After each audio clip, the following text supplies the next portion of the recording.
Hello viewers, welcome back to media talks. நான் உங்கள் Mounika. Pandian show season 2 promo பார்த்துருப்பீங்க. So வேறு லெவலில் இருந்துச்சுங்க. கதிர் ராஜி அவங்களோட லவ் ட்ராக் ஸோ ரொம்ப அழகாக கொஞ்சம் கொஞ்சமாக செதுக்கி எடுத்துகிட்டு போயிருக்காங்கன்னு தான் சொல்லும். அந்த வகையில் இந்த வாரத்தில் ப்ரொமோவில் பார்த்தீங்கன்னா ஸோ கதிர்ராஜ் இருந்தாலே அந்த ட்ராக் ரொம்ப நல்லா தான் இருக்கும். அது மட்டும் இல்லாமல் ட்ரெண்டிங்லேயும் போயிட்டுருக்கு அவங்களோட ட்ராக் வந்துச்சு அப்படின்னா.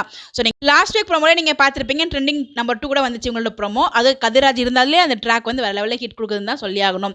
ஸோ இந்த வாரத்தில் பார்த்தீங்கன்னா நம்ம கதிர் வந்து ஃபுட் டெலிவரி கொடுக்குறது வேணும்னே குமார் வந்து ஆர்டர் பண்ணி அலைவுறாரு அங்கே எங்கேயும். கடைசியில் அந்த சாப்பாடை வந்து வேறு வழி இல்லாமல் வாங்குற மாதிரி வாங்கிக்கிறாரு. ஸோ இந்த விஷயம் வந்து ராஜிக்கு தெரிய வருது போல். ஸோ வேணும்னே கல் எடுத்து விட்டு எஞ்சி வம்ப கூப்பிட்றாங்க. அடிக்க வரும்போது எகிரிட்டு வந்து நிற்பாங்க பாருங்கள். பார்க்க சின்ன பிள்ளையாக இருந்தாலும் எகிரி எகிரிட்டு போயிட்டுருக்க அப்படிங்கிற மாதிரி கதிர் சொல்வார். ஸோ அதுக்கு கடுகு சின்னதாக இருந்தாலும் எதோ சொல்கிறாங்க. பட் அது எனக்கு அந்த பழமொழி புரியல. பட் எனிவேஸ் நல்லா இருந்துச்சு பார்க்குறதுக்கு. ஸோ நீங்கள் அப்புறமா பார்த்தீங்களா எப்படி சொல்லிட்டு இருக்கிறதுக்குலாம் மறக்காம கமெண்ட்டில் சொல்லுங்கள். நான் இந்த எபிசோடுக்காக ரொம்ப எக்ஸைட் பண்ணிட்டு இருக்கேன். Bye by.